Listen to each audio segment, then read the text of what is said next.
constitute a meeting of the National Assembly for debating purposes only. In addition to the rules of the virtual sittings, the rules of the National Assembly, including the rules of debate, apply. Members enjoy the same powers and privileges that apply in a sitting of the National Assembly. Members should equally note that anything said in the virtual platform is deemed to have been said to the House and may be ruled upon.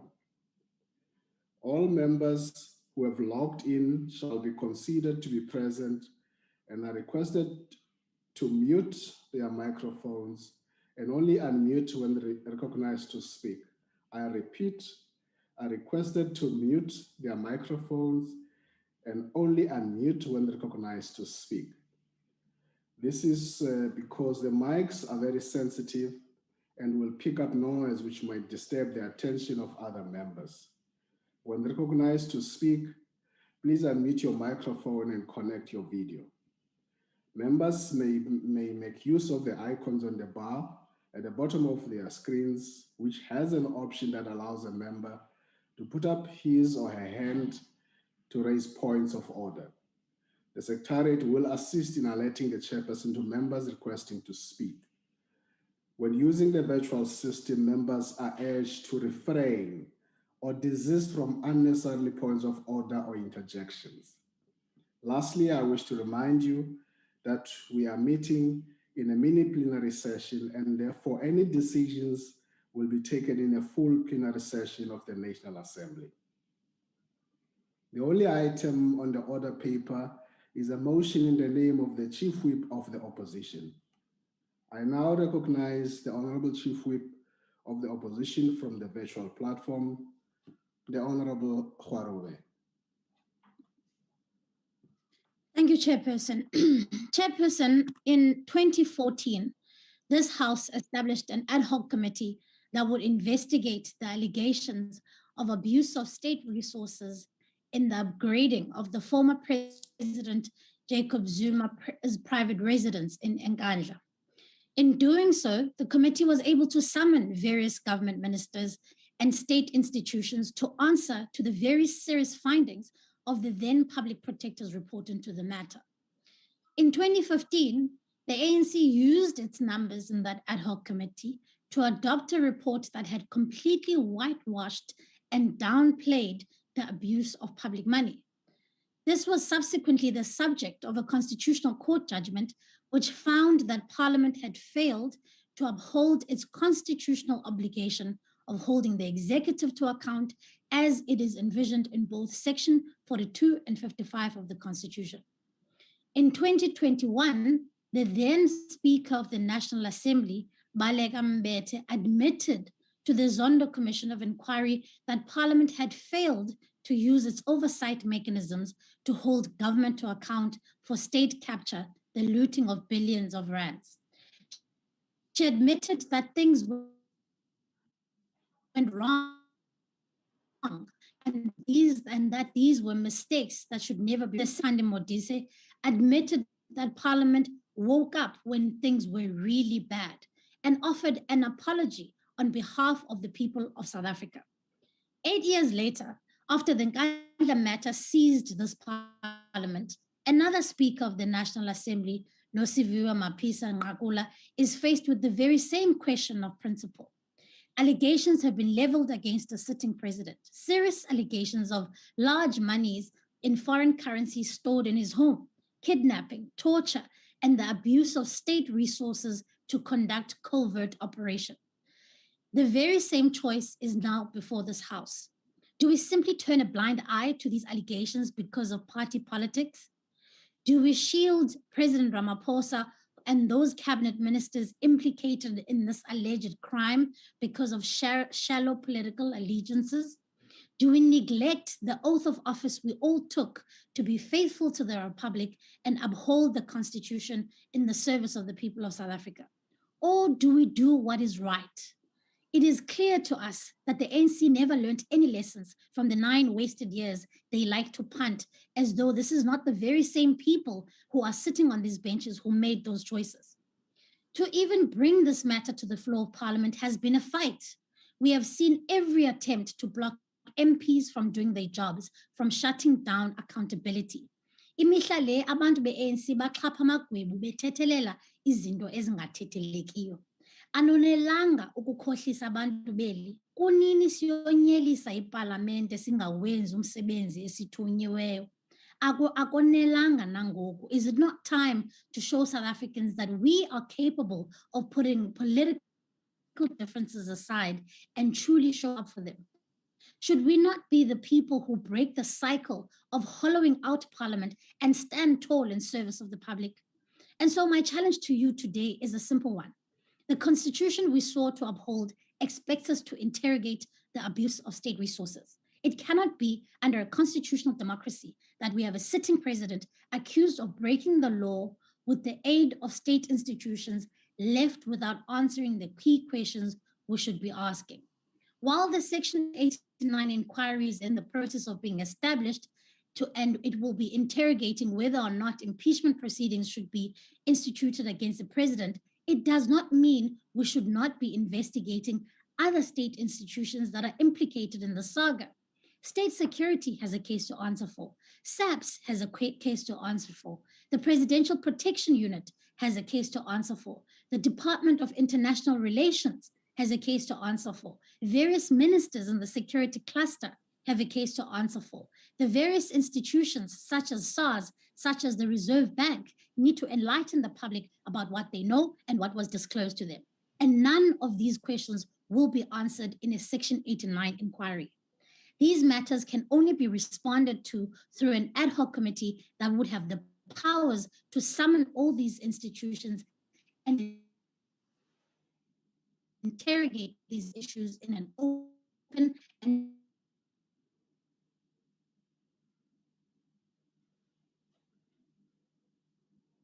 transparent manner.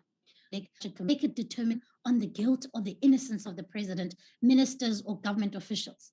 All that is asked of you today is to allow Parliament to do its work. Chairperson, my video has been switched off. Yes, go ahead. All that is asked of you today is to allow Parliament to do its work of determining the facts and testing the serious allegations before us. All that is asked of you today is to not repeat the mistakes of the Fifth Parliament of shielding the executive to account for political expediency. All that is asked of you today, members, is to side with the Constitution and the people we are meant to serve. This is not some mud-slinging political fight. It is truly about the integrity of the institution. When history is written about the Sixth Parliament, let it be one where this House found its voice and put party interests aside in order to fulfill our legislative duty. Let it be one of service to the people. Let it be one where there was a clear choice of country over party, of people over politics. Thank you. Thank you, Honorable Khwarube. Your video was switched off because you were breaking up, so we're trying to help you with your network. I now recognize Honorable Lesoma, the African National. Thank you very much, Honorable House Chair. May I be allowed to switch off my video as well, please? Only ones who have seen you. Okay. That's how it works. Thank you very much, House Chair, if I may then. Thank you. Now switch it off. Of course. I'm listening to Lesoma.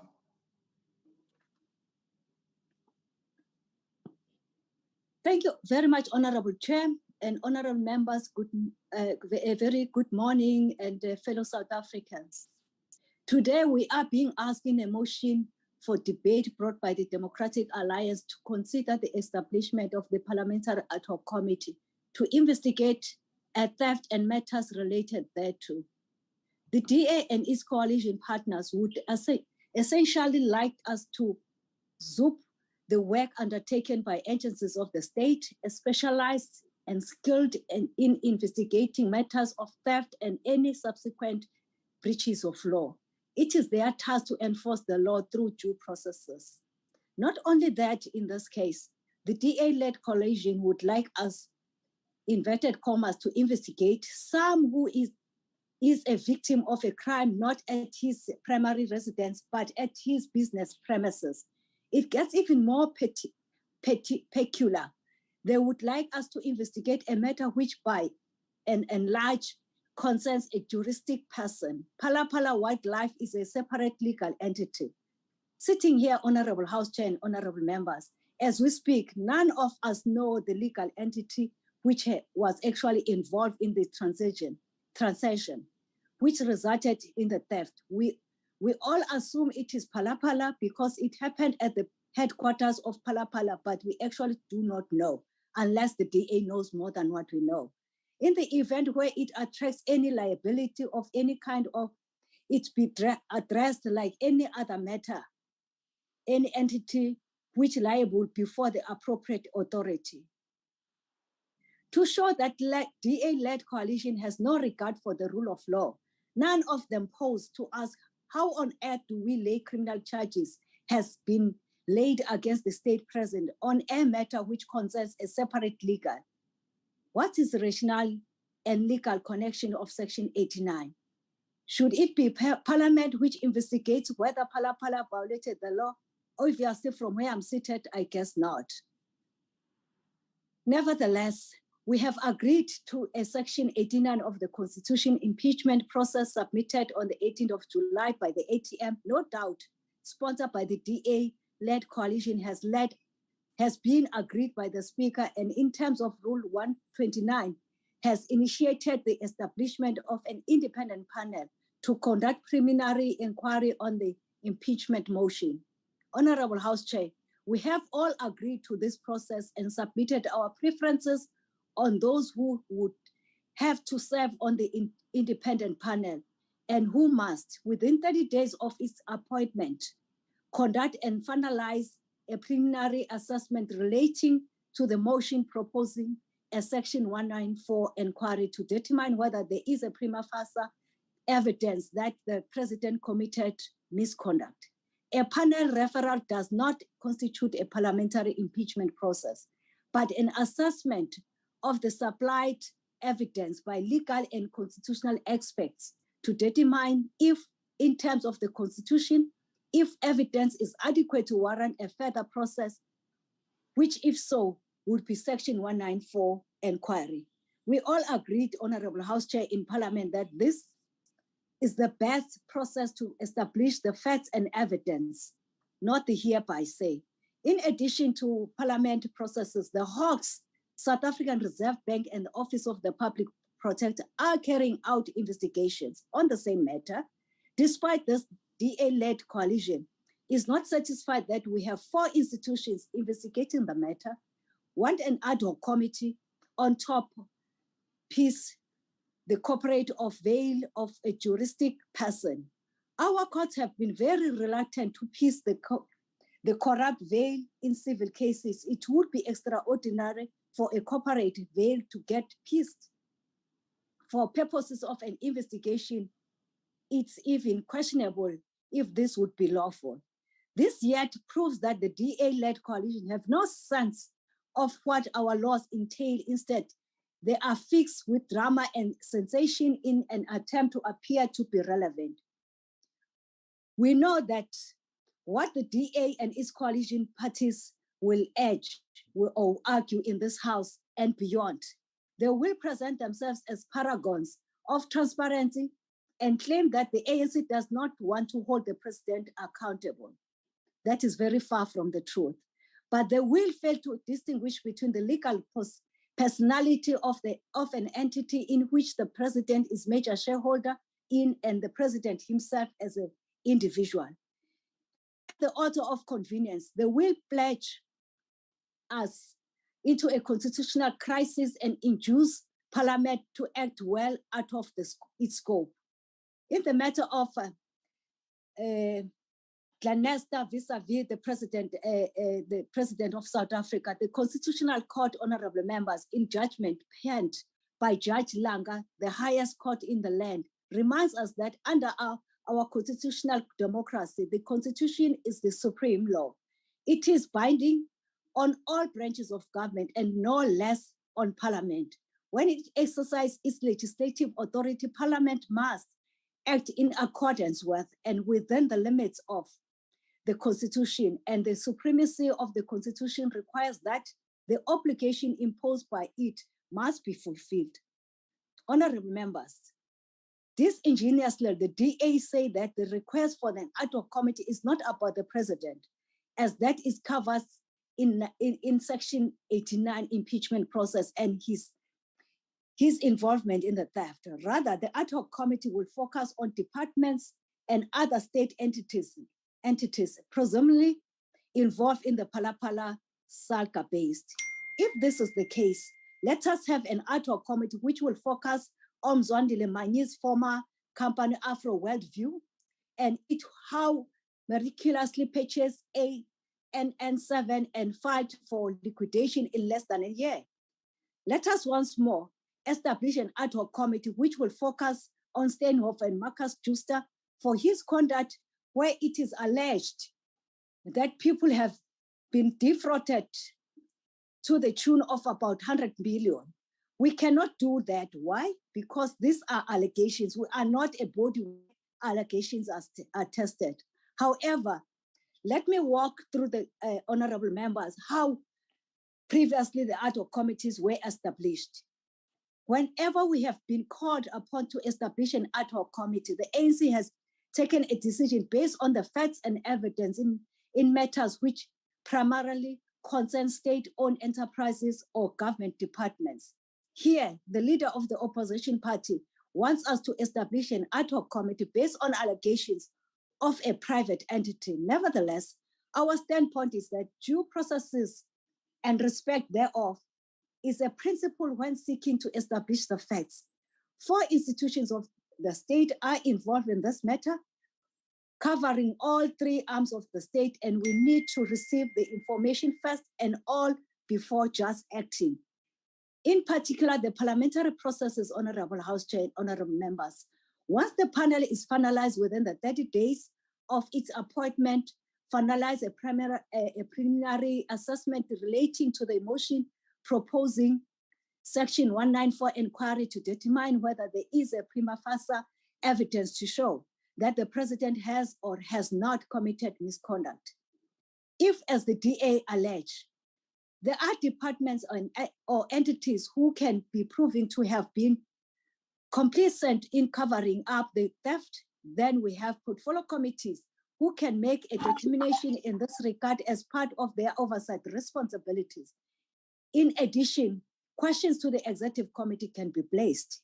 And this is an allegation they have to take note of if it has been made formally to the committees. It is only the DA who believe that the ad hoc committee is not about president. It is about the creating another mechanism working through rumors and the wedge drivers, Oliver Tambo, that warns us in one of the good days when he was still alive. In the context of this, Honorable Chair, of an agreed process in the National Assembly, we do not need an ad hoc committee, and the ANC will not support such a motion. We will not be part of the DA coalition attempt to plunge us into a constitutional crisis. I thank you, Honorable Chair. Thank you, Honorable Lisoma. I now recognize the leader of the official opposition, Honorable Stianaiza. Thank you very much, Chairperson. Honourable members, we've all been here before, and almost everybody on this particular call sat in the National Assembly as we contemplated how to hold a sitting president to account. The sitting president, who at the time was facing multiple serious allegations of abuse of power and abuse of public funds, and who looked for all the world to be guilty of those allegations. A sitting president who knew he could call on the majority of you to abandon your sworn oaths in order to shield him from the law and from those of us who still respected our oaths of office. A sitting president who knew that Parliament's presiding officers would remember who deployed them here and what that deployment then demanded of them. A sitting president who viewed this House, its members, and its oversight duties with complete contempt. Almost all of you were members of this House when that circus played out. And the majority of you were only too happy to play along, deploying your votes again and again in service of Jacob Zuma, his homestead, and his handlers. Former speakers of this House had no qualms about abandoning their constitutional duty and serving only the interests of their compromised president. It was all so tacky and so transparent. Everybody knew what was going on, the public, the press, the international community. Everyone knew that a crooked president was using you all for his own protection, like a two-bit mob boss, and you were all only too happy to let him do it. Of course, then came the so-called New Dawn, and along with that, the Turmamina promenade walks and the gushing hagiographies in the media. We got a string of solemn promises vowing never again. In the wake of the Zondo report, there was apparently much soul-searching and earnest contemplation of all that went wrong in this House and how it was allowed to reach that point. And yet, here we are again. A sitting president who looks for all money to be guilty of a string of offenses, but who knows he can count on his caucus and presiding officers to shut down questions, to bat away accountability, and to deny any possibility of oversight through an ad hoc committee. Do you not see this? Can you not see history repeating itself before your eyes? The new Speaker of the House is no different to the old speakers. She's failing Parliament in the exact same way that her predecessors failed Parliament. There's simply no truth to her assertion or the assertions of Honourable Lasoma that an ad hoc committee of Parliament is superfluous, since some of its tasks are within the purview of other entities such as law enforcement. These two processes are not mutually exclusive. In 2016, the DA called for the establishment of an ad hoc committee into state capture, only for it to be shot down by the ANC for the exact same spurious reasons that it was supposedly up to law enforcement and Chapter 9 institutions to investigate rather than Parliament, the same arguments we've just heard. This was, of course, all debunked as complete nonsense.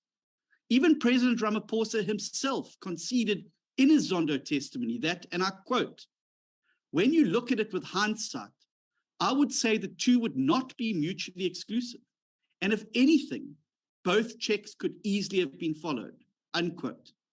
This was then echoed by Justice Zondo when he wrote in his report that, and I quote, "Leaving it exclusively to other agencies to investigate and, if necessary, to take action regarding these allegations was not, in the Commission's view, consistent with Parliament's constitutional responsibilities," unquote. It's not one or the other. The President must cooperate with both law enforcement and Parliament. Neither is there any legitimacy to the argument that we've just heard that the Section 89 inquiry into the President will perform the same function as an ad hoc committee. That impeachment process only looks at the President's role in the Phala Phala story, but the rot has spread much further.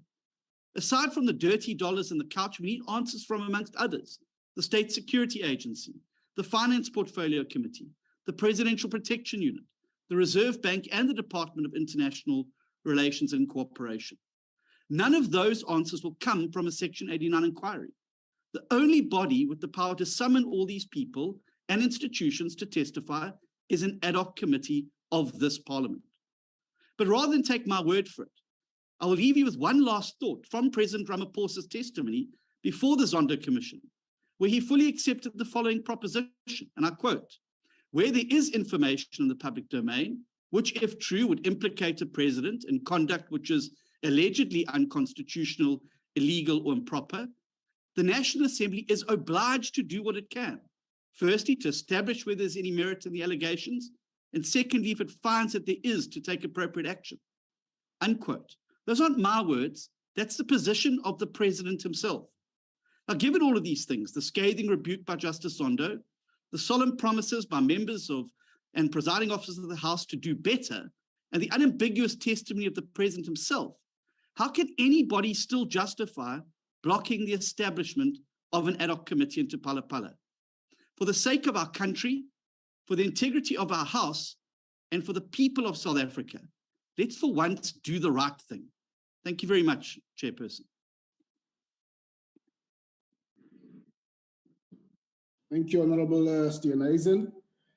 I now recognize the EFF.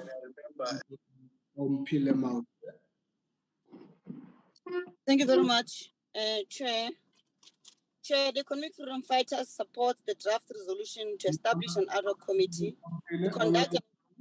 Honorable Mautu, just before you proceed, please, I would have read at the beginning that when members are recognized, they must unmute and connect their videos. I'd like you to do that. My network is bad, Chair. It's gonna disconnect me. Yeah, let's see first, and then you must be granted that permission. No, it will. I'm telling you, Chair. I'm in rural areas. Thank you, Honorable. Yes. Can I continue? Just connect your video for a second. No, I can't, Chair. I can't connect the video. Why? I'm in an unstable network area, Chair. I can't connect the video. It will disconnect. He must connect, Chairperson. On a point Everyone of must order, connect Chair. the video. No, on a point of order, Chair. Everyone must connect the video, On a Chair. point of order, Chair. No. There's no On order a point there. of order, Chair. Honorable Tseki and Honorable Modise, I did not recognize or invite you to speak. And On a point of order, Chair. I will recognize your point of order, Honorable Ntlangwini. Chair, please don't make your own rules as we go. The Honorable Mautu have stated to you her network is bad. We can even hear it when she's speaking. So if she's going to switch on her video, she's going to get disconnected. I mean, everyone knows her voice by now. You would know that this is Honorable Mautu. A video for a second, not for the whole time, just for the second. No, can I be protected? Can I be protected from this rebels? I'm protecting Can you. I be protected? Please complete your point of order. Honorable Tseki, you are going to refrain. We have even hear it on our side that you can't hear her properly because her network is very bad. I mean, IT wouldn't have even accepted her to this platform if she was not Honorable Mautu. Okay, please, can you allow the Honorable Mautu to speak? Stop making this unnecessary rules when it comes to the EFF, please. I beg. Thank you, Honorable Ntlangwini, for that point of order. Let me just assist you and indicate immediately that your point of order is not sustained. We are in a position to see when a member's network is unstable and bad. And at the same time, this is a rule that applies to everybody. I would have invited Honorable Lesoma to show her video and then granted her to close and continue. And I'm doing the same with Honorable Mautu. So there's no inconsistency on this matter. Allow me to preside over this mini plenary in line with the rules. And I want to say to members, those that have not recognized to speak, please don't do so. Don't just jump into this. I would have indicated you raise your hand or you call your point of order. We're going to stick to that. I'm now going to proceed and recognize Honorable Mautu to take the platform and speak, switch on a video, and if network unstable, close it off and continue with her speech. Honorable Mautu. Thank you, Chair. Chair, the Economic Freedom Fighters support the draft resolution to establish Honorable Mautu. Into Phala Phala game farm theft. We should be very worried that the gains we worked hard for in the fifth parliament are destroyed. Honorable Mautu, you are not going to proceed in the way you want to proceed. I've just indicated what you need to do. Chair, I'm not going to show my video. I'm saying I'm in an unstable environment. You want me to be disconnected and not be able to debate this motion? No, that's not fair. I want to debate. You know who I am. I've been allowed here by IT to speak here. I'll come back to you, Honorable Mautu, so that you can reposition yourself. I'll proceed to the next speaker. I'll come back to you. Chair, I can't drive 120 kilos to switch on my network. What nonsense is this? On a point of order, Chair. It's not a nonsense. You refuse to adhere to rules of a session. But you are not the chair. Why are you So the ANC people must just come in and speak as they wish. Honorable Mente, I've recognized your point of order. Yes, Chair. Chair, please don't invent new rules of parliament. we have been doing this virtual platform, and once people make a plea in the beginning that I cannot be able to switch on my video, however, I will be connected and speak. It's been allowed throughout. There is no rule. There is no rule, none whatsoever. Even when we were preparing the rules for virtual sittings, there is no rule that says you are forced to put on a video. For as long as your name, the IT can see your name and can attest that it's you. All of us, we know our voices, and we've been allowing people to speak without videos. There's no rule that says people must be forced to. Please, Chair. Thank you, Honorable Mante. Point of order not sustained. Honorable Kalipi, I recognize you, followed by Honorable Singh. Yeah, I think, Chair, you are also doing this deliberately. Honorable Maoto is saying to you she can't switch on her video, and there's no rule that prevents her to do that. Can you just allow her to continue with her speech? You can't be saying that you are going to jump her and allow the next person to speak. It's our slot as EFF to speak here. And there is no rule that also stop her not to speaking because of the video. Please, Chair, don't do this deliberately to EFF. Can you allow her to continue with the speech, please? Thank you, Honorable Kalipi. I'm going to recognize the last Honorable Singh and Honorable Lesoma, and then we'll proceed. Thank you very much, Honorable Chairperson. Chairperson, on a point of order, I want to make an appeal to you that there is no written rule that we've looked at the Rules Committee that requires a camera to be on. It is desirable for that to happen. But in this instance, I would like you to consider referring this matter to the Subcommittee on Rules or the Rules Committee, but allow the Honourable Member to proceed in this debate. Thank you, sir. Thank you, Honourable Singh. Honourable Lesoma, your last one. Thank you very much, Honorable Chair. You have made a ruling, and all of us as honorable members, we know that when the presiding officers made a ruling, there is a route that we need to take, not engaging on the matter. That's one, because I thought Honorable Singh was going to say that in addition to the point that he said it must be referred to the Rules Committee. I suggest, Chair, you have made a ruling and your ruling must be respected, and we proceeded. Thank you very much. And you didn't also, Chair, stopped Honorable Mauter to speak. You said you will come back to her after she has sorted out and also be able to show her face and then switch it off and then continue. Thank you very much. Thank you, Honorable Lesoma. I will recognize Honorable Mauter. I indicated I'll come back to her. I now recognize Honorable Ngobo. Honorable Ngobo. Yes, I'm coming, Chair. Thank you very much, Chairperson. Yes, I said. South Africans have been left shocked, Chair, angry, and confused by the Phala But Phala. Chairperson is EFF slot, is not IFP. No, you can't do that. You can't. No, Chair, allow EFF to speak here. It's not your rules that must surface out of nothing, Chairperson. Please. Honorable, this is the EFF slot. You can't do that. You can't jump me and say I must drive 120 kilometers from Pitrisilia to Rustenburg to get network. We did not recognize you, Honorable Kalipi and Honorable Mautwe. Can I speak? It's my slot. It's the slot of the EFF, Chair. They've chosen me to speak. Can I speak? You're not going to skip me. I indicated that I'm coming to you. I'm allowing Honorable Ngobo to speak. No, you can't allow Ngobo. You can't allow Ngobo. It's EFF. Your schedule in front of you, it says EFF, Chairperson. Please.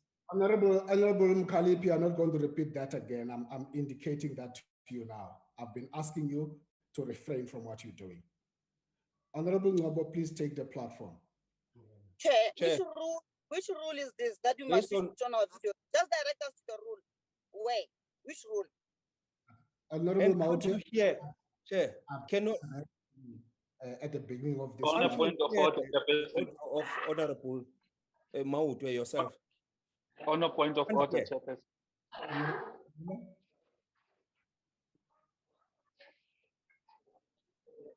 On a point of order, Chairperson. Yes, Honorable Zungula, you are recognized. Chairperson, firstly, my hand was up. So please recognize the hands as they go up, unless you want us to interject when the speakers are on the floor. Chairperson, we must be led by the rules. We must not be led by your interpretation or your feelings or how you want to conduct this session. The rules, there's nothing in the rules firstly that states that a person must have their video on for them to speak in Parliament. If you cannot produce a rule to substantiate what you want to say in this matter, then it means you are actually misleading the House and you are chairing this session in a manner that is not conducive to the functioning of Parliament. Secondly, Chairperson, this is a very important issue that I would propose that you allow Honorable Maute to proceed as the other speakers have already proceeded on the matter. Thank you. Thank you, Honorable Zungula. Just before I proceed, just to remind you what I would have said at the very beginning. I read to you up on the rules, and I'll read the sentence. When recognized to speak, please unmute your microphone and connect your video. I will take on a point of order. Take this matter up to the subcommittee. On a point of order. On a point of order. And I will continue. I will ask Honorable Maute. Point of order. Honorable Maute, please take the platform. Chair, the Deputy President wanted to speak. Please recognize him. I speak. May I request that you recognize the Deputy President of the EF? Honorable Maute, he is not the Deputy President of Parliament. Honorable Maute, I'm recognizing you to speak. You can proceed as long as you are not prevented from speaking. Okay. No, thank you very much, Deputy President, for your protection. The EFF supports the draft resolution to establish an ad hoc committee to conduct an inquiry into Phala Phala farm game theft. We should be very worried that the games we worked hard for in the 5th Parliament are being destroyed. When the EFF arrived in Parliament, we found people sleeping, eating sandwiches, playing games on their phones, and having a good time while the corrupt and incompetent ruling party did its thing. When the EFF arrived in Parliament, House Chair, we found a Parliament that was taking instructions from Luthuli House without a voice or independence, failing to carry out its constitutional mandate to legislate, hold the executive accountable, and play an oversight role in society. When the EFF got to Parliament, we found that the findings of Chapter 9 constitutional institutions, which were meant to make our democracy stronger, were being undermined. A Parliament that was willing to ignore the findings and remedial actions directed by the public protector. But we fought and we succeeded as the EFF. We had to fight as the EFF all the way to the Constitutional Court. It was because of the EFF that Parliament was a true representative of our people, and will continue to fight against any reactionary, narrow, and misguided partisan attitude. If they think they're going to sweep the Phala Phala saga under the carpet, we want them to listen carefully. We're going to deal with Ramadolas, and we will deal with him thoroughly and decisively. It is a matter of time because we know Mr. Ramaphosa's time is coming to an end very soon. We need Parliament to do its work, represent our people, and represent them without fear or favor. We need the ad hoc committee to ask ourselves, after the 60 million rands that was hidden under the mattress was stolen, why was there no case of burglary and theft opened with the police station? We want to know when Mr. Ramaphosa instructed state officials in the police and state intelligence to torture a domestic worker, who was involved? We want to know when senior officials of the South African Police Services, including the now National Commissioner, who was rewarded for abuse of state resources, which rule or law did they follow? We want to know, as the EFF House Chairperson, what was the role of the Crime Intelligence Division of the South African Police Services in the Phala Phala saga? We want to know, and the people of South Africa wants to know, when senior police officers met with their Namibian counterpart in no man's land, on what case number were they working on? What was the role of the Deputy Minister of State Security, who authorized the use of the police helicopter? We also want to know why the South African Reserve Bank failed to deal with 60 million rands in US dollars that entered the country without the necessary declaration.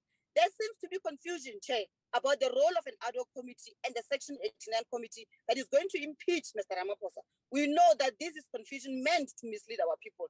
There is no confusion and there is no duplication.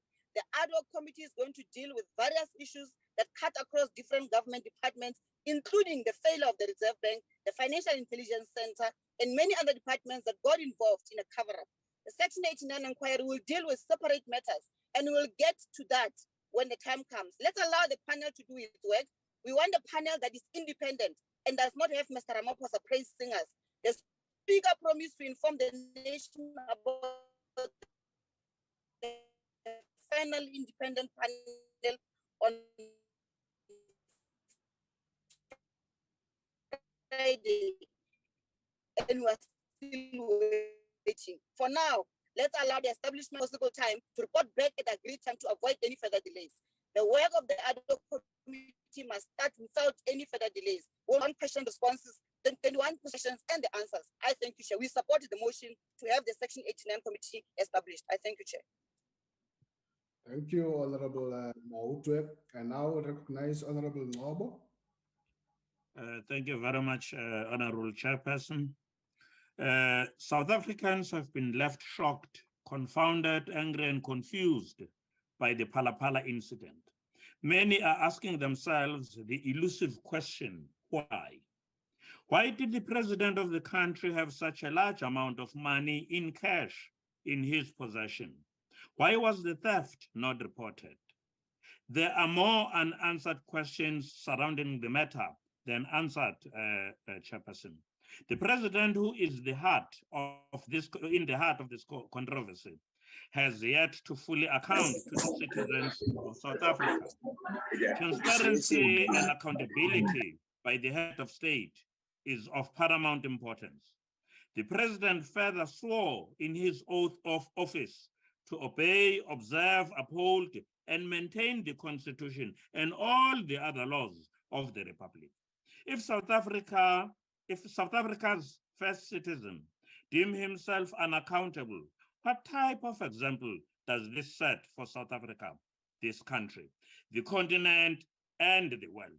The president's actions thus far have not been aligned with the expectations of the office he holds. One such example was when the public protector, a constitutionally mandated Chapter 9 institution, approached the president with official questions around the Phala Phala issue, having been tasked with investigating the matter. The president missed the deadline to respond. It took a threat of a subpoena to elicit the written responses from the president. More recently, the president refused to answer the parliamentary questions related to the Phala Phala game farm theft. These actions are not in keeping with the ethical requirements of his office. The president, as the first citizen and head of executive arm of government, more than any other South African, has a responsibility to lead by example, particularly in matters relating to upholding and respecting the rule of law. This is not a man leading from the front, setting an example for his fellow South Africans. Phala Phala has been shrouded in secrecy, with details emerging only as the story evolves. It's Parliament's duty to hold the executive to account. Therefore, we as members of Parliament must be steadfast in performing our duties, including the establishment of an ad hoc committee to investigate this matter. South Africans must be confident that they can place their trust in Parliament to hold the executive to account, particularly following the erosion of trust that occurred over after the last decade, largely due to state capture. If conducted correctly, with no third-party interference, this ad hoc committee will serve to strengthen transparency and restore trust in Parliament. Openness and accountability on the part of the executive are essential elements for successful South Africa. In conclusion, we reiterate and remind the President of his first State of Nation address when he stated that South Africa is entering a new dawn. We ask him to consider his actions to take people of South Africa into his confidence and to ensure that this new dawn is one of transparency, accountability, and justice. I thank you, Chairperson. Thank you, Honorable Ngobo. Before I proceed to the next speaker, I saw your hand, Honorable Khadebe. Oh, the member is off the platform because I was going to raise a point of order that what is it which we are discussing? We are discussing the merits of the case of the land or the establishment of the ad hoc committee. But the members now off the platform. Thank you, Chair. Thank you. Because the agenda was the issue of the establishment of the ad hoc committee. Thank you, Honorable Khadebe. Honorable Vessels of the FF Plus, you are recognized. Thank you, House Chairperson. House Chair, in 2009, the South African intelligence agencies concluded that the Gupta family poses a serious national threat. On the 30th of April 2010, the Mail and Guardian reported on allegations of the government's irregular involvement in the Gupta newspaper, The New Age. On the 2nd of March 2011, it was already highlighted that the Guptas were being rewarded for their support of Zuma politically and financially. On the 7th of March 2011, the Honorable Gwedi Mantashe dismissed criticism of the Guptas as racial prejudice. In April 2013, the Gupta family used the Waterkloof Air Force Base to land charter planes. During a debate, Chairperson, in this House on the Waterkloof landing on the 22nd of May 2013, the Honorable Jeff Khadebe said, "We have become used to opposition parties reaching a verdict while lacking any of the facts." He dismissed the allegations of abuse of power. This Honorable Chairperson reminds of the Honorable Lesoma during this debate. This reminds of the current allegations that we are set to ignore. This Parliament, Chairperson, the majority party in particular, ignored allegations of state capture, failed to hold the executive to account, and failed to prevent billions of taxpayers' money being stolen and state-owned entities being destroyed. History never repeats itself, but man always does. That is a cliche, but the ANC in this House keeps it relevant. Parliament's oversight and accountability model states, accountability is the hallmark of modern democratic governance. Democracy remains cliched if those in power cannot be held accountable. The inquiry into state capture report clearly indicates how Parliament failed to fulfill its oversight role. And now we once again failing. Die agbare Lesoma wil hê dat ons weer 'n blinde oog moet draai vir die ernstige beweringe wat gemaak word. Die ANC, agbare voorsitter, het van hierdie parlement 'n rubberstempel gemaak. Die ANC laat toe dat die uitvoerende gesag die parlement voorsê.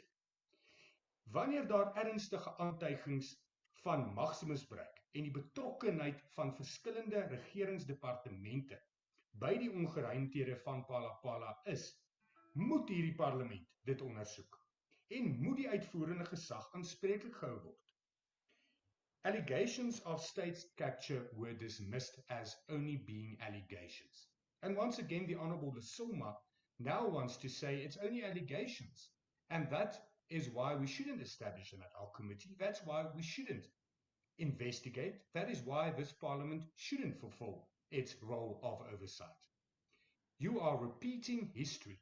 You are once again going to say sorry to the nation for not preventing and not acting when there were allegations made, and let us again learn from what happened as early as 2009 when the first allegations of Gupta state capture were made and it was ignored by the ANC.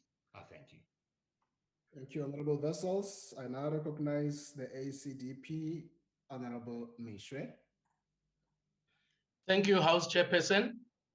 Right from the outset, I wish to categorically state that the ACDP supports the recommendation for the establishment of an ad hoc committee on what has become known as the Phala Phala scandal or Dollargate. It must be remembered that the ACDP, represented by Honorable Steve Swart, was part of the multi-party ad hoc committee that investigated the Nkandla scandal. Names, faces, and places may have changed, but the fundamental principle remains. This fundamental principle is underscored by universal prescripts or tenets of law and upheld by democracies and freedom-loving societies across the globe. The principle is everyone is equal before the law. Our own constitution, the Chapter 2 Bill of Rights, Section 9.1, states that everyone is equal before the law and has the right to equal protection and benefit of the law. May I remind this House that the President is not outside of everyone, and the entire nation is watching closely to see how we as members of Parliament hold the President to account.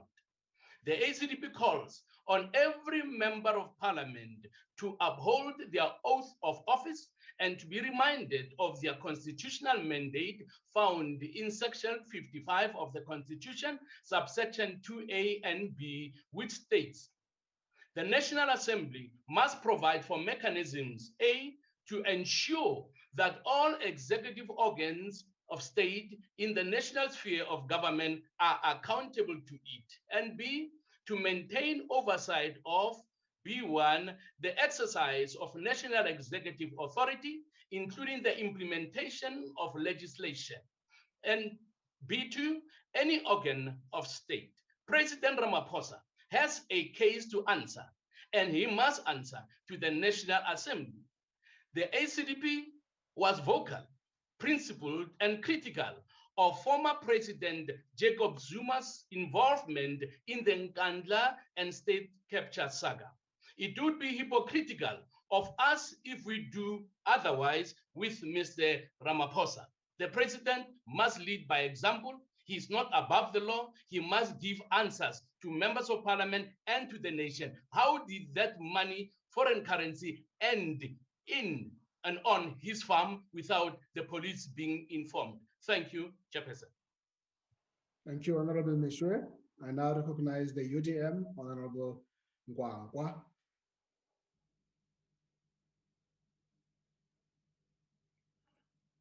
Honorable Nabayom Zingwangwa of the UDM.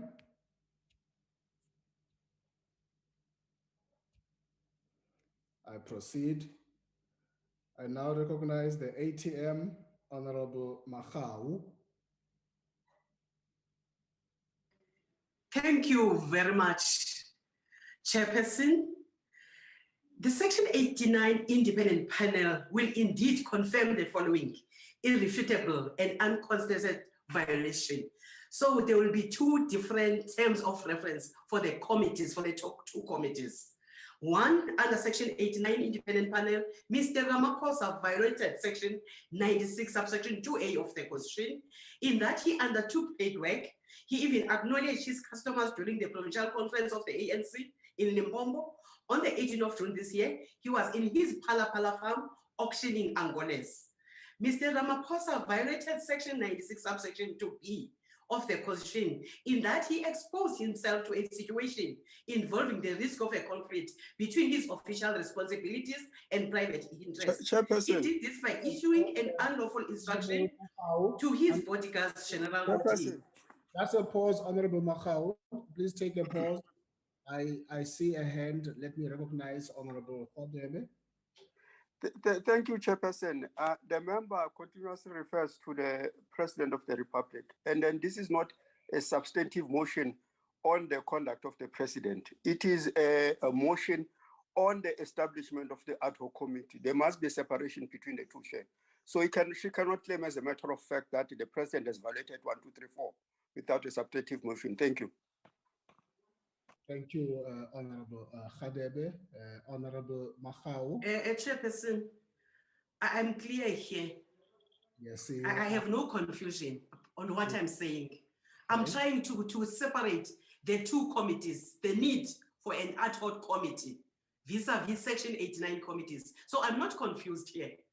I'm trying to explain that. Thank you.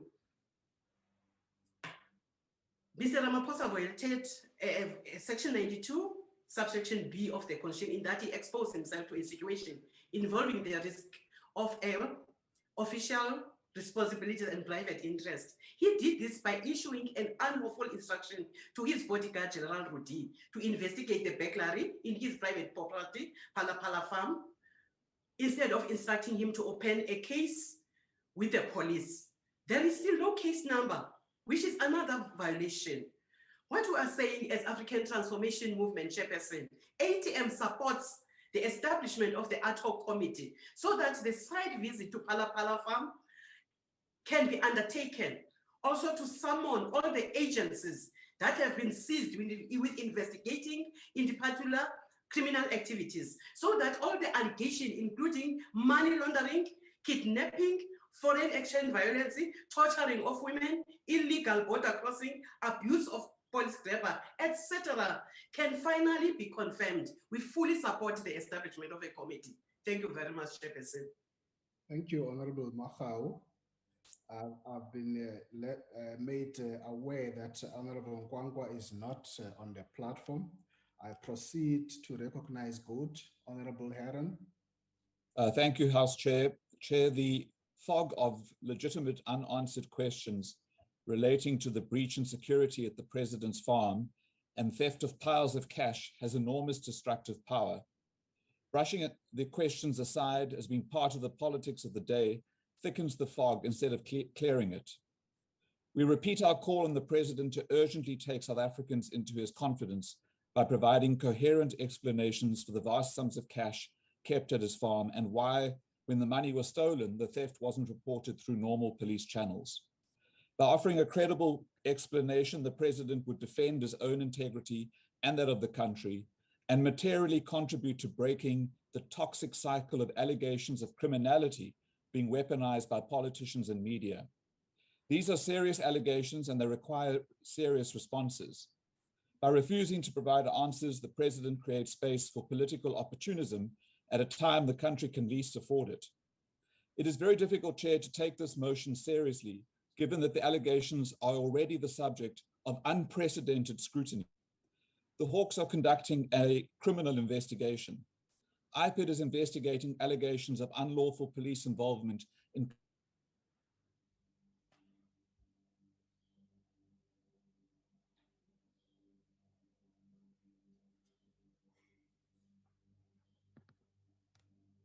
covering up the crime. There's a newly appointed Inspector General of Intelligence for intelligence involvement in the matter. The Executive Ethics Act and Code is probing whether there's been any contraventions of our exchange control regulations. And as we know, Parliament is already dealing with a motion that the President has breached Section 89 of the Constitution and should be impeached. Yes, we'd like these processes to hurry up, but what we don't need is another highly politicized special committee that is not conceived to serve the cause of justice, but rather to enable a renewed feedings frenzy by opposition politicians, both inside and outside the ruling party. Mature politicians who respect and promote the rule of law and are committed to due process should approach matters of such significance as this is with sobriety. Frivolous motions designed to attract publicity are not mature or helpful. What's at stake is of far too much consequence to be reduced to a political plaything. Parliament must deal with evidence of wrongdoing, if there is any, when those who are constitutionally mandated to conduct such investigations have done their work. That is our job. Until then, it is our duty to monitor the ongoing processes to ensure that they proceed without fear or favor. The extent of the investigations already underway differentiate the current allegations from the state capture and Nkandla cases some of the members rely on to motivate for another committee. Thank you. Thank you, Honorable Heron. I now recognize the NFP. Thank you, Chairperson. Allow me to raise my concern, Chairperson. Yes, indeed, what we are attempting to do is to put a committee in place to look into what has actually happened in the Phala Phala farm scandal, if that's what we can actually call it. Now, yes, indeed, we do agree as the NFP that there are various processes currently in place by law enforcement agencies. But I think the nation as a whole, Chairperson, is getting a bit impatient and frustrated that this particular investigation is taking a long time. And more importantly, they are suspicious that there must be or could be some level of interference, as a result of which, we are not getting enough information. Now, Arthur Fraser, yes, indeed, some may raise concerns about his credibility, but there's no doubt about is that what he's raised in this case did actually take place. I don't think there's any doubt about that. And there are lots and lots of questions, Chairperson, that remain unanswered. The amount of foreign exchange that was there, how did it come into the country, who brought it in, what did they buy, when did it go out, why was there, and there are allegations about the Namibian president, and there's been contact, the use of intelligence funds to pay for security on the premises. So there's a whole lot of serious allegations that are being made. And I think this inquiry might give the president an opportunity to come clean and be able to put this matter to rest once and for all. Had the law enforcement agencies, provided some level of satisfaction to the masses in this country and internationally, I don't think there would have been a need for this inquiry. But I think it would be in the interest of the president, in the country as a whole, and to protect our image and reputation internationally, that perhaps let's have this inquiry and let the president come there and explain exactly what has happened, and perhaps set the record straight. I think it'll help him, it'll help the country, it'll help the nation as a whole. So the National Freedom Party will support the appointment or putting together a Section 989 inquiry in this matter. Thank you very much.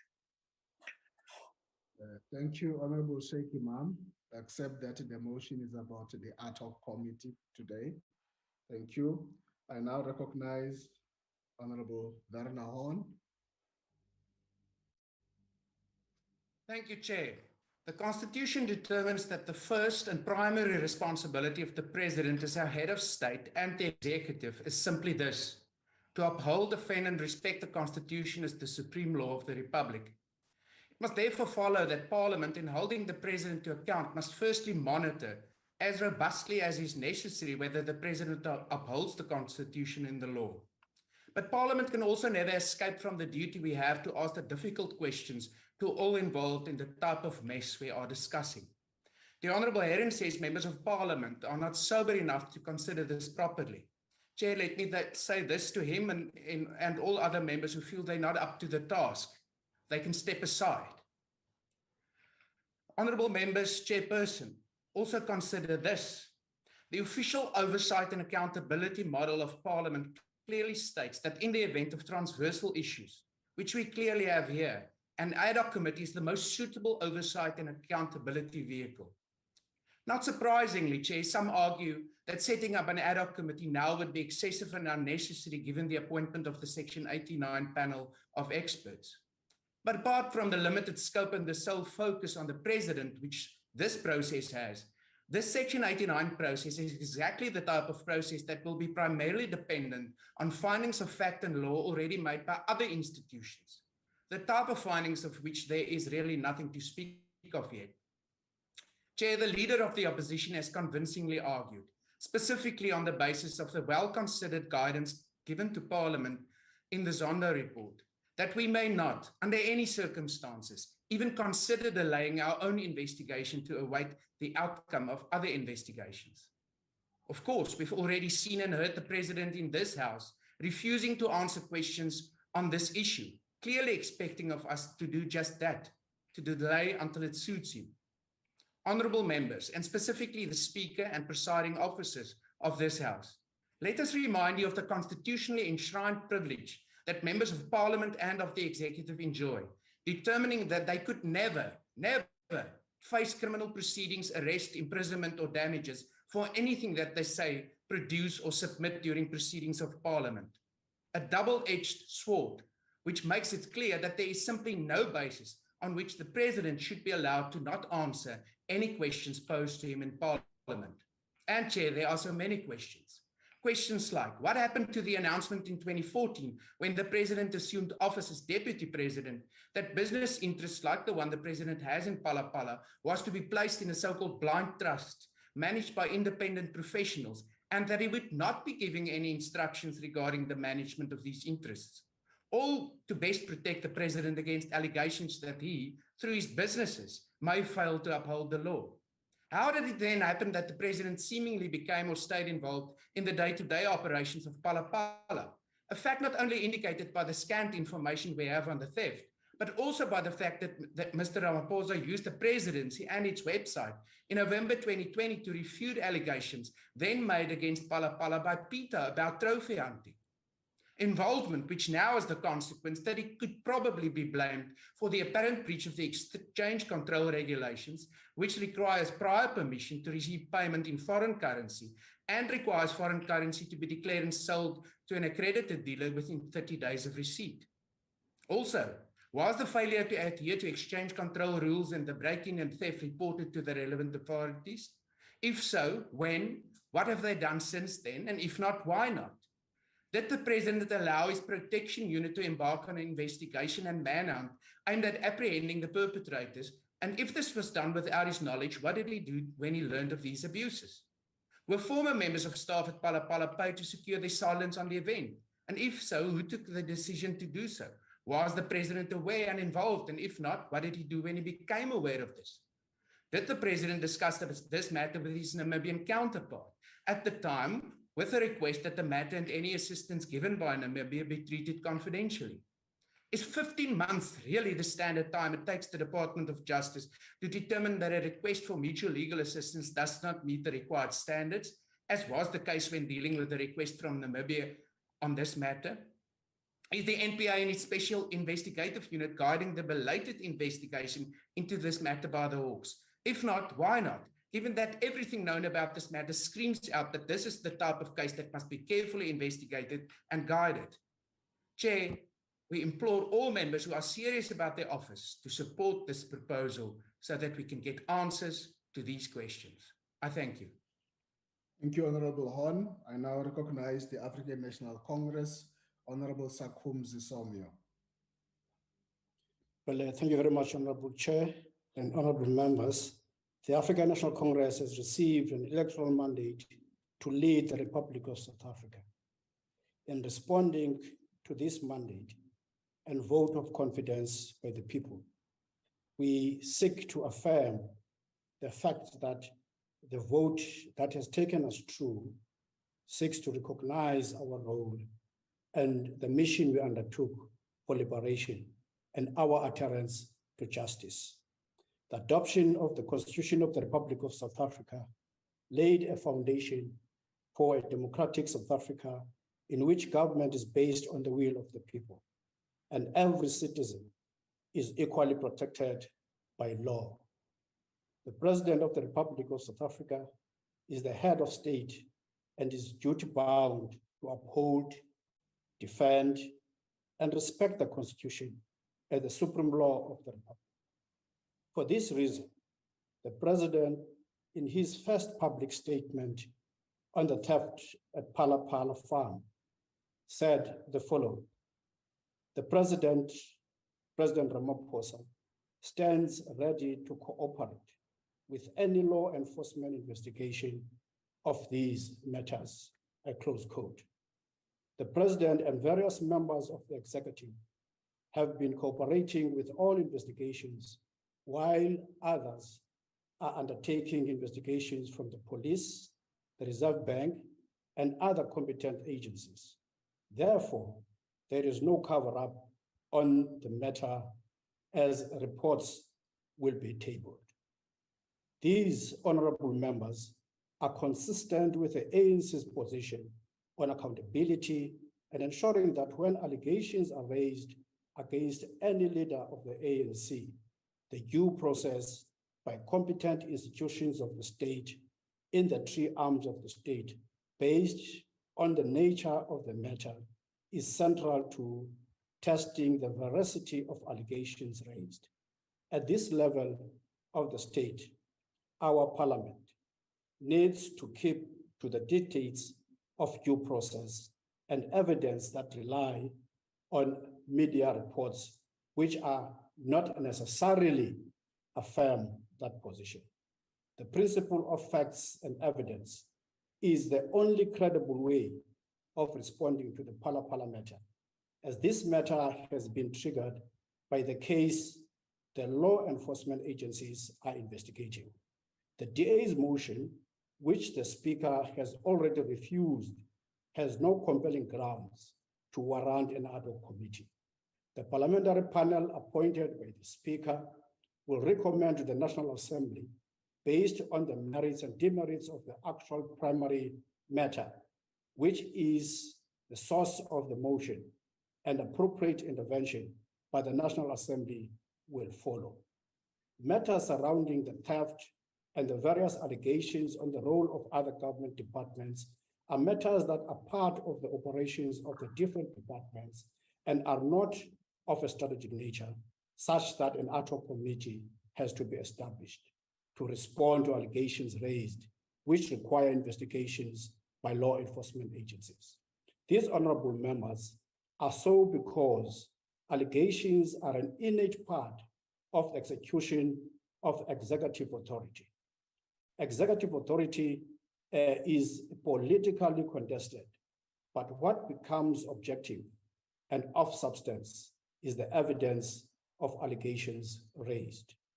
A comprehensive approach to scrutinizing executive authority and oversight is through the portfolio committees, which have a primary focus on the specific department, which is in line with the Speaker's decision on the DA's request for an ad hoc committee. The DA disregards the Speaker's decision and seeks to review it through a debate. This debate is a blatant abuse of the rules of this House. And honorable members, this motion is nothing else than an attempt to project the president as avoiding accountability.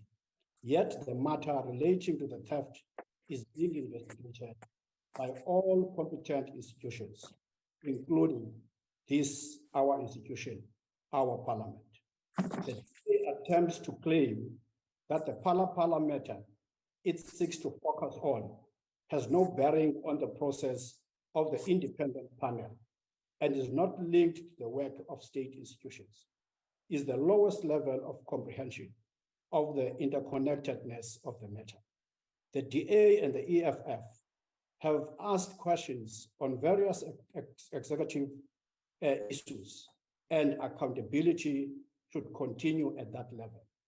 The leader of the DA is on record saying that the DA will pursue all means to ensure accountability. But what the leader of the opposition will not tell the people of South Africa is that the ANC has welcomed the establishment of the independent panel to test the allegations, which the outcomes will premise the response of Parliament on the matter. So the fact that there's nothing happening in Parliament currently is a lie. The EFF, through its member, asked the Minister of Police a question on the 31st of August 2021 on the involvement of crime intelligence, which the minister responded and further affirmed that no resources of the crime intelligence were used as alleged in relation to theft at Phala Phala farm, but the matter is currently under investigation. The Minister of Justice and Correctional Services responded to questions by another member of the EFF, which he responded to the question related to the matter, and he stated as follows, I quote, "The National Prosecuting Authority, the NPA, has not yet initiated criminal prosecutions against any persons allegedly involved in the theft committed at the Phala Phala game farm, as the criminal investigations in respect of the allegations are still underway," I close quote. The ANC will ensure that we follow due process to ventilate the allegations, but as a governing party, we have a duty which the opposition does not have, the constitutional mandate of governing and ensuring stability through evidence-based decision-making, which is fundamental to responding to problems in a systematic manner. And in the words of President, in his response to the question by the Democratic Alliance on this matter, he stated, I quote, "Those who are dealing with these matters have said it have said it is important that we give them time, space to deal with all the aspects of this matter, close quote. The ANC will play its oversight role on the matter, and as we stated in our caucus statement on the game farm theft, this motion is a rushed attempt to preempt proper investigations and to try and achieve political power through the back door. We do not support this motion with the contempt it deserves. Nikhawulela inkawu sisiyabusela, lindani i-process siyeza. Thank you very much, Honorable Chair. Nkosi, Honorable Somio. I now recognize the African Independent Congress, Honorable Jafta. Thank you, Honorable Chair. I think, Honorable Chair, we must set the tone from the onset and strongly argue that constituting ad hoc committees in terms of Rule 253, specifically Part 15 of the National Assembly Rule, is a matter that cannot be taken lightly. It requires an approach that is sober, mindful of existing accountability tools at the disposal of Parliament. Precisely because the work of Parliament is important, proposals for ad hoc committees can be invoked sensibly only when Parliament has shut down the door on other similar processes designed to hold the executive accountable. The conclusion that the National Assembly, through the Speaker, must undermine the role of question and answer session, oral and written replies, a motion of no confidence session, or even the impeachment process is wrong and was correctly rebuked by the Constitutional Court in the EFF case. Honorable members, instead of debating matters of national public importance or constituting committees to serve the public, we have seen mounting cases of motions to establish ad hoc committees. This approach does not advance the best interest of ordinary South Africans. Good governance and public interest is not served by narrow and agenda-driven motions, which are not related to promoting the socio-economic conditions of the people. It is our contention that, I quote, for the enhancement of the effectiveness and efficiency of its constitutional obligation to hold the executive accountable, close quote, Parliament has its disposal a variety of accountability negating tools. Honorable Chair, precisely because Parliament has the sole power to regulate its own affairs in terms of the Constitution, there is nothing that stands in its way to adopt any oversight mechanism it prefers. Indeed, the National Assembly must be left to enjoy its constitutional guaranteed functional independence to determine its own procedures and processes. And it will be unfair to undermine any oversight mechanism preferred by Parliament unless it can be shown that is less effective in achieving accountability. I thank you. Thank you, Honorable Jafta. I now recognize Cope. Cope. I recognize the PAC. PAC. I now recognize the African National Congress. Honorable Chair, support the establishment of the. Honorable Nyonso, you are recognized. The PAC supports the establishment of the ad hoc committee, Honorable Chair, and thank you very much. Thank you, Honorable Nyonso. I now recognize the African National Congress, Honorable Cyril Kaba. And also to just indicate that Honorable Somio would have saved 2 minutes. So if you need, that is added to you, Honorable Kaba. Please proceed. Thank you very much, Honorable Chair. Thank you very much for the 2 minutes adding to my allocated time. When we're dealing with a matter like this, we should be guided by the principles of law and facts. Our democratic system is premised on the Constitution, which is a supreme law of the land. Chapter 2 of the Constitution under the Bill of Rights provides in Section 9 on equality that, I quote, everyone is equal before the law and has a right to equal protection and benefit of the law, close quote. This principle of equality before the law and the protection and the benefit of the law equally applies to the president. So when we deal with this matter, it is important that we should allow the law to take its course and that we respect the constitutional right of the president. As legislators, the lawmakers who took the oath or solemn of affirmation, amongst other things, that, open quote, we will obey, respect, and uphold the Constitution and all other law of the Republic, close quote. It is us as members of Parliament who must lead and encourage the nation to obey, respect, and uphold the Constitution and other law of the Republic. Therefore, this requires that at all material times, we should be consistent in upholding this oath or solemn affirmation. We cannot and must not be party to any view that seek to justify the president, to subject the president to a different treatment in law. As we said, this matter requires reference to law and facts as opposed to what we wish to be the desired outcome. The facts are that a burglary is confirmed to have happened at the president's farm and that a case of money laundering, defeating the ends of justice, and kidnapping has been opened at the Rosebank police station.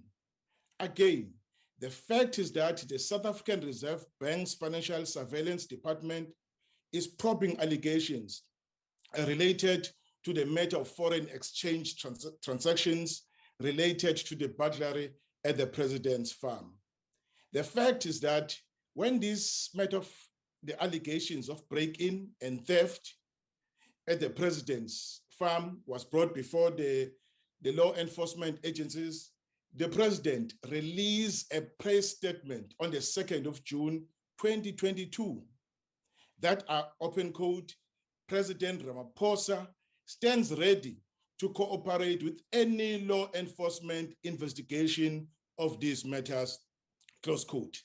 This is a principled stance by the president and is consistent with the oath of affirmation he took as the president of the Republic. So the oath of office and affirmation he took as the president of the Republic, that he will obey, observe, uphold, and maintain the Constitution and all other law of the Republic. The fact is that the public protector is investigating the theft that took place at the president's game farm. And the spokesperson of the public protector is on record having said that, I quote, the Constitution prohibits any interference with the functioning of the institution. The public protector of South Africa, therefore, views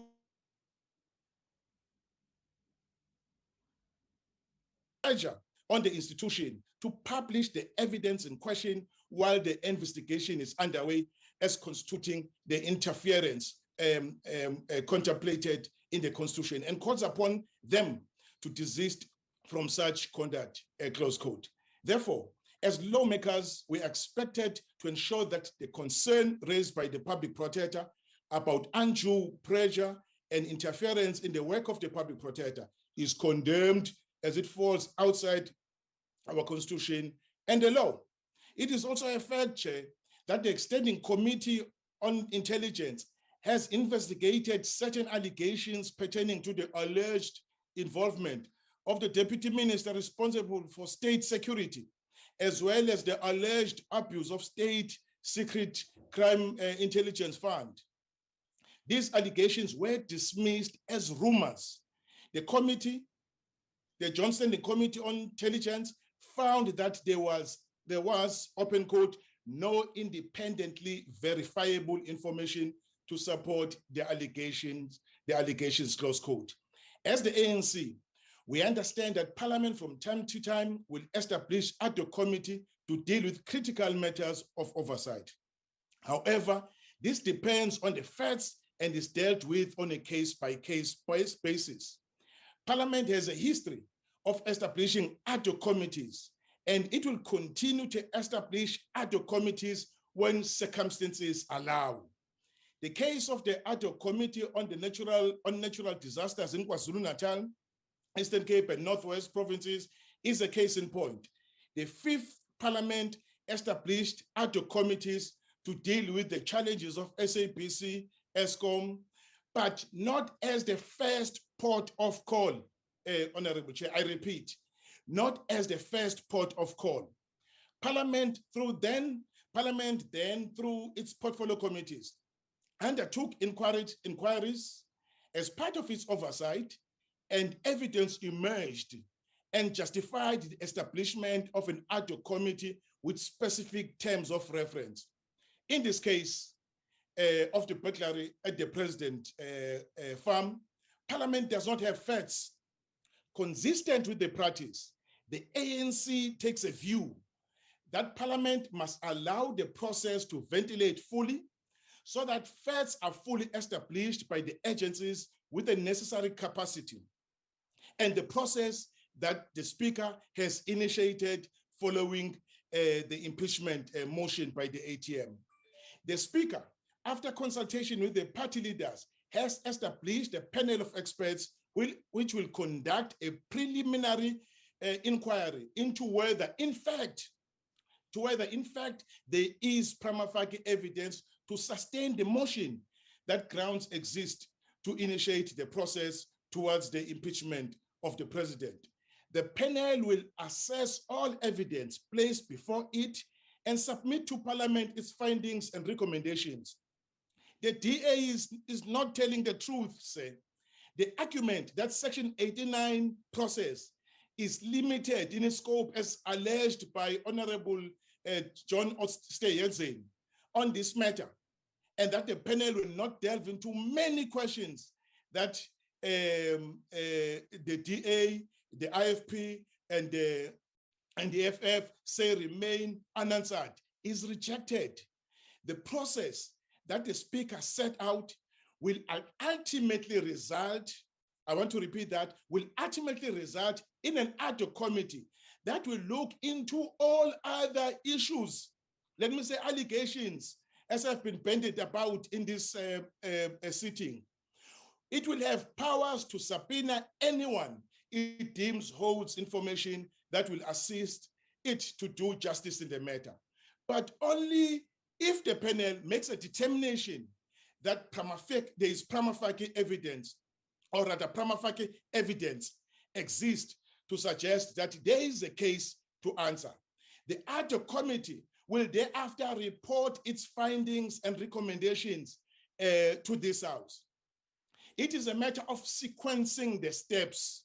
The position the Speaker has taken stems from the constitutional judgment that held that, open quote, any process for removing the President from office must be preceded by a preliminary inquiry during which the Assembly determines that listed ground for impeachment exists. It went on to say that without the rules defining the entire process, it is impossible to implement Section 89, so that there is a clear procedure to be followed. Parliament now has beefed up its rules pertaining to holding the President, members of the executive, and all other entities of government accountable. The DA's such approach flies in the face of the rules of Parliament, and it causes an unnecessary stampede. The question, do we turn the blind eye to the allegations involving the President and other agencies? The answer is no. Do we neglect the oath of office? The answer is no. And we have proved in this debate that the DA is jumping the proverbial gun.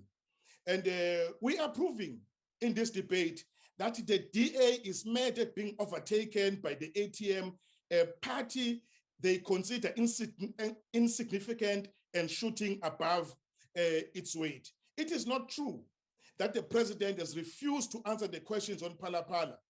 The sitting where president was in parliament to address this question was aborted by the EFF and the ATM. This week, the president will be here in parliament to answer the remaining questions. Our plea, Honorable Chair, is that let us allow the due process of law to take its course. The public must not forget. I want to mention that because it's been all sort of allegations have been bandied about. The public must not forget that he who accuses must prove, and that the accused must be held to account in proper forums with due regard to the rules of natural justice. I thank you, Honorable Chair. I submit. Thank you, Honorable Baba. Whatever time you have saved is not going to accrue to the next speaker, who is Honorable Sifiwe Kharube. I now recognize Honorable Kharube. No, Chair, that's rather unfair. I'd already geared up for an extra 5 minutes from Honorable Baba. Chair, I would like to place on the record for the benefit of the people at home that the ANC has never learned any lesson from the Nkandla scandal, state capture, or even the 9 wasted years.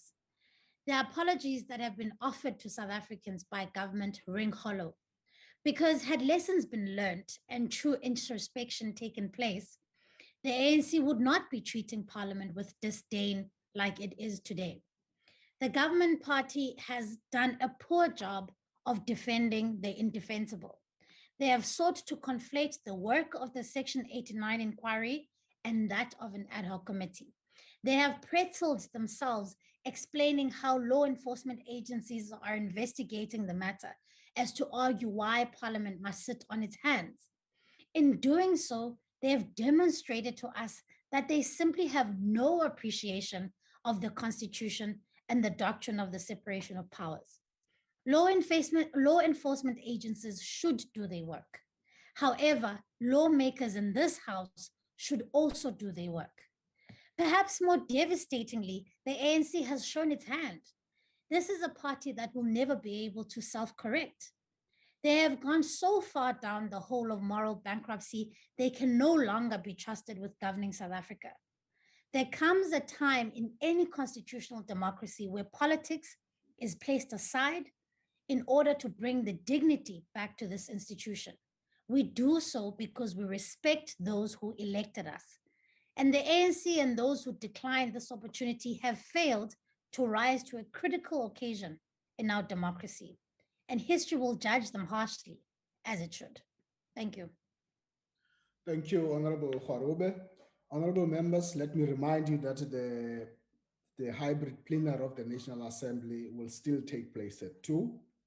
That concludes the debate and the business of this virtual mini plenary session. The mini plenary will now rise. I thank you. Thank you, Chair. Thank you, Chair. Thank you, Chair.